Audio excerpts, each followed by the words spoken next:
Well, so far, the only bit of hope that's come out of this Davos conference this year is from the Icelandic president, who's standing alongside me, Olafur Ragnar Grimsson. Mr. President, why are you such a beacon of hope? Why has Iceland survived where Europe has failed? What are you doing differently?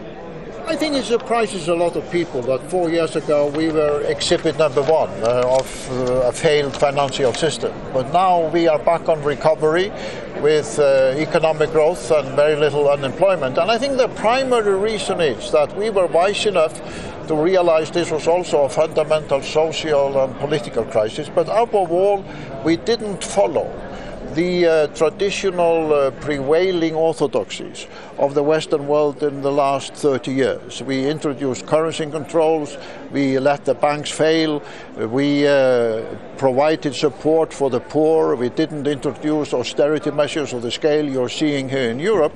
And the end result, 4 years later, is that Iceland is enjoying progress and recovery very different from the other European countries that suffered from the financial crisis. But with your policy of letting the banks fail, would that have worked for the rest of Europe?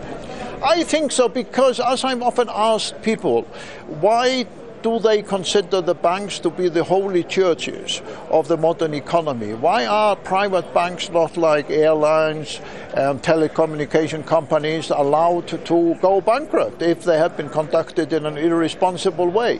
The theory that you have to bail out banks is a theory about bankers enjoying for their own profit the success and then letting ordinary people bear the failure through taxes and austerity. And people in enlightened democracies are not going to accept that in the long run.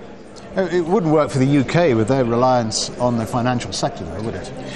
Well, this is an interesting question, because one thing we learned after the collapse of the banks in Iceland, that the Icelandic banks, like the British and the Americans and other banks, have in fact become high-tech companies, hiring engineers, mathematicians, computer scientists. And when they failed, the innovative sectors of our economy, the IT sector, the high-tech sector, in fact blossomed and have been doing much better in the last 3 years than ever before.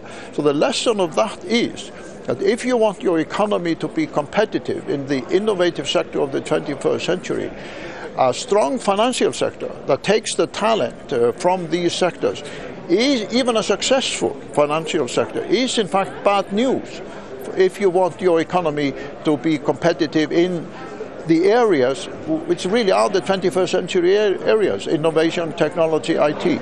President Grimsson, thank you very much indeed.